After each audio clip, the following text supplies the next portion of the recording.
आगाज ईद है, अंजाम ईद है, सच्चाई पे चलो तो हर गम ईद है। जिसने भी रखे रोजे उन सब के लिए अल्लाह की तरफ से इनाम ईद है। ईद का दिन है, गले आज तो मिलने जाले, रस्म दुनिया भी है, मौका भी है, दस्तूर भी है। आदाब नाज़रीन, जी सलाम, देख रहे हैं आप, आपके साथ मैं हूं रम खान। आज ईद उल फित्र का दिन है। सबसे पहले हमारी तरफ से आप सबको ईद उल फित्र की पुरखुलूस मुबारकबाद। और हम यही कहेंगे कि इस ईद चलो कि रातों रोते हुओं को हंसा के ईद मनाए, किसी के दर्द को अपना बना के ईद मनाए। पूरे मुल्क में धूमधाम से ईद का त्योहार मनाया जा रहा है। आपको बता दें कि कुछ ममालिक को छोड़कर दुनिया के बेशतर ममालिक में आज का दिन ईद के त्योहार अपने रिवायती अंदाज से मनाया जा रहा है। हर तरफ ईद की खुशी देखी जा रही है। बड़ी तादाद में लोग इबादत गाहों में पहुंचकर ईद की नमाज अदा कर रहे हैं। ईद की नमाज दरअसल बतौर शुक्राने अदा की जाती है। रोजदार एक महीने के रोजे रखने के बाद अल्लाह का शुक्रिया अदा करने के लिए 2 रकात नमाज अदा करते हैं।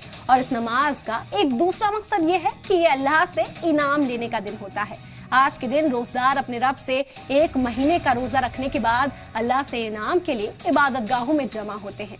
रमजान के दिनों के लिए अपने अमाल को अल्लाह के हुजूर पेश करते हैं और आइंदा भी इस पर अमल पैरा रहने की अल्लाह से वादा करते हुए भी नजर आते हैं। और इस मौके पर सभी इबादत गाहों में अल्लाह से दुआ की जाती है। लोग अपनी जरूरत के मुताबिक अल्लाह से दुआ भी करते हैं।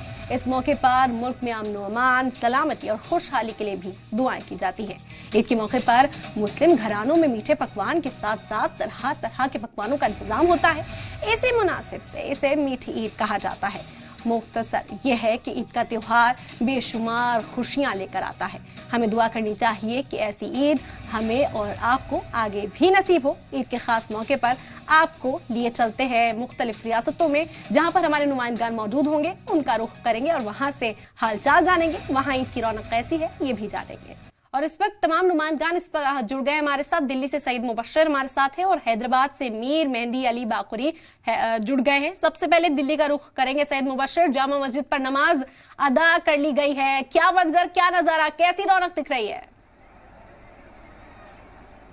बिल्कुल इरम, सबसे पहले तो मेरी तरफ से आपको और हमारे सभी नाज़रीनों को ईद की बहुत बहुत मुबारकबाद।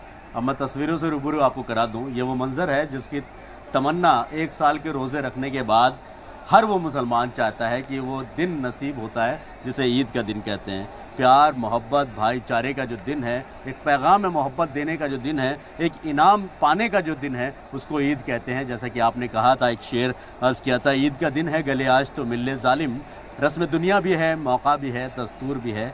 तो इस शायर ने शायद यही सब चीज़ों को अपने जहन में रखा और इस मुबारक दिन को हर मुसलमान, या मैं यूँ कहूँ कि हर वो इस इंसान जो इंसानियत में भरोसा रखता है, इंसानियत पे यकीन रखता है, वो इस दिन को बड़े मोहब्बत के साथ मनाता है और एक पैगाम देने की कोशिश करता है। जामा मस्जिद का नज़ारा आप देख रहे हैं, अभी थोड़ा सा भीड़ कम हुई है, लेकिन अभी भी हज़ारों की संख्या में लोग यहाँ पर मौजूद हैं। और साफ़ तौर पर अभी 6:30 बजे यहाँ पर ईद उल फित्र की नमाज जो शाही इमाम अहमद बुखारी उन्होंने अदा कराई। उसके बाद यहाँ का जो नज़ारा था वो एकदम अलग था।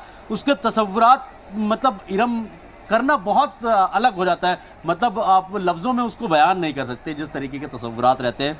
1 महीने के रमज़ान के बाद अल्लाह की तरफ से एक नियामत है, एक तोहफ़ा है, एक इनाम है कि आपने इतने 1 महीने इबादत की है, दिल से की है, उसके तौर पर ये इनाम के तौर पर आप जो है ईद का ये दिन, मुबारक दिन मना सकते हैं। और इंसानियत की बात करें या फिर ख़ासकर मुसलमानों की बात करें तो 1 महीने के रमज़ान के बाद जब ये ईद का दिन आता है तो बहुत से ऐसे खुशनसीब हैं जो आज का दिन देखते हैं। बहुत से लोग ऐसे हैं जो इतने खुशनसीब शायद नहीं हैं जिनका रमज़ानों में यहाँ से इस दुनिया से फ़ानी हो गए या फिर वो रुखसत हो गए हैं। लेकिन बहुत सारे लोग ऐसे हैं जो उम्मीद ये करते हैं कि हर साल इसी तरीके से पूरे महीने रमज़ान रखा जाए और उसके बाद अल्लाह की तरफ से जो नियामत है, ईद का जो तोहफ़ा है, वो दिया जाए।